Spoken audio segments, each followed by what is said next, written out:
TET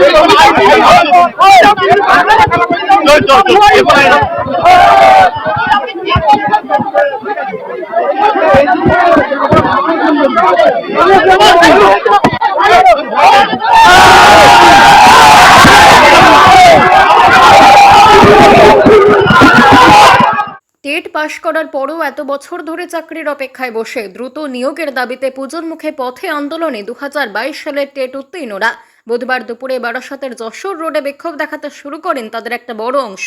এই বিক্ষোভের মাঝে আটকে পড়লেন দমদমের তৃণমূল সাংসদ সৌগত রায় এবং পানিহাটির তৃণমূল বিধায়ক নির্মল ঘোষ। বেশ কিছুক্ষণ যশোর রোডে তাদের গাড়ি আটকে থাকে বলে জানা গিয়েছে। পুলিশ ঘটনাস্থলে গিয়ে বিক্ষোভকারীদের হটিয়ে দুই জনপ্রতিনিধিদেরকে নিরাপদে রাস্তা করে দেন বেরোনোর জন্য। যদিও এভাবে টেট বিক্ষোভে আটকে পড়া নিয়ে কোনো মন্তব্য করতে চাননি সৌগত রায় কিংবা নির্মল ঘোষ কেউই। বুধবার বারাসতের রবীন্দ্র ভবনে তৃণমূল শিক্ষক সংগঠনের একটি অনুষ্ঠান ছিল, সেখানে আমন্ত্রিত ছিলেন শিক্ষামন্ত্রী ব্রাত্য বসু। সেই কারণে তার কাছে নিজেদের দাবি দাবা পেশ করার লক্ষ্যে একই সময় বিক্ষোভ কর্মসূচিতে নামেন টেট পরীক্ষার্থীরা। একই অনুষ্ঠানে যোগ দিতে বারাসতে যাচ্ছিলেন দমদমের তৃণমূল সাংসদ সৌগত রায় এবং বিধায়ক নির্মল ঘোষ।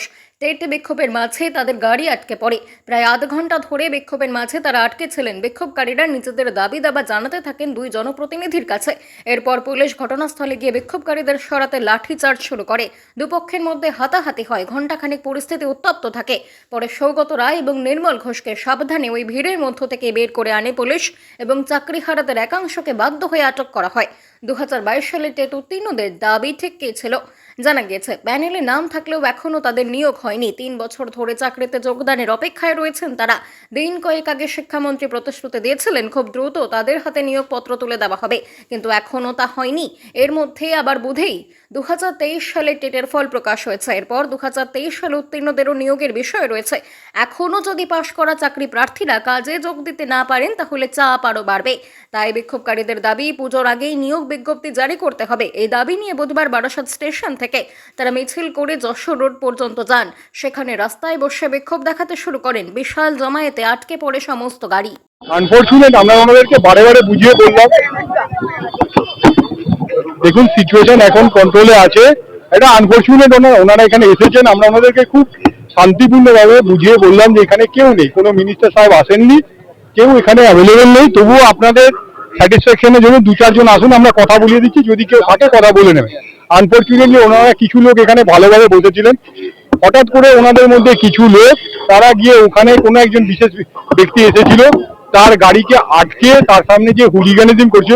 পুলিশ ওনাদেরকে প্রায় হাফ অ্যান আওয়ার ধরে রিকোয়েস্ট করা হলো যে আপনারা শান্তিপূর্ণ আপনাদের সমস্যা যেটা আছে বলুন, আমরা প্রয়োজনীয় যারা আছেন আমার ঊর্ধ্বতন কর্তৃপক্ষ, even DM sir, SP madam, তাদের কাছে পৌঁছে দেবে, তারা এটা গভর্নমেন্টের সাথে টেক আপ করবে, বা পরে আপনারা পুলিশকে জানিয়ে আসুন, আমরা অ্যারেঞ্জমেন্ট করবো। কিন্তু এটা তো কোনো পদ্ধতি না, ওনাদেরকে পরিষ্কার বোঝানো হলো। পুলিশ ওনাদেরকে এতবার বললো, ওনারা শুনলেন না। আমরা এখানে ম্যাজিস্ট্রেট আছেন, ম্যাজিস্ট্রেটকে দিয়ে মাইকিং করালাম, আমি নিজেও মাইকিং করলাম, ওনাদেরকে বললাম আমরা যে আপনারা দয়া করে শান্তিপূর্ণভাবে করুন বা সাইডে সরে আসুন, রাস্তাটাকে খালি করতেন, অ্যাম্বুলেন্স প্রচুর আছে যেগুলো আটকে যাচ্ছে। কিন্তু আনফরচুনেট ওনারা শুনলেন না, বাধ্য হয়ে পুলিশকে লিগ্যাল অ্যাকশন করতে হয়েছে। কিন্তু আমরা নিশ্চিত কারোরকে সেরকম কোনো আঘাত লাগেনি। আমরা সেই যথাযোগ্যভাবে পুলিশ যতটুকু প্রয়োজন ততটুকুই ওখানে ব্যবস্থা নিয়েছে। আমরা কিছু লোককে ডিটেইন করেছি, পরবর্তীকালে তাদেরকে অ্যাজ পার ল অ্যাকশন হবে। একজন হয়তো ওনার কোনো শারীরিক সমস্যা ছিল, উনি অসুস্থ হয়েছেন, হসপিটালে গেছেন, সেটাও আমরা দেখে নিচ্ছি, তো ওনার ট্রিটমেন্টে। বাংলা খবর, আপনার রাজনীতি, আপনার আওয়াজ।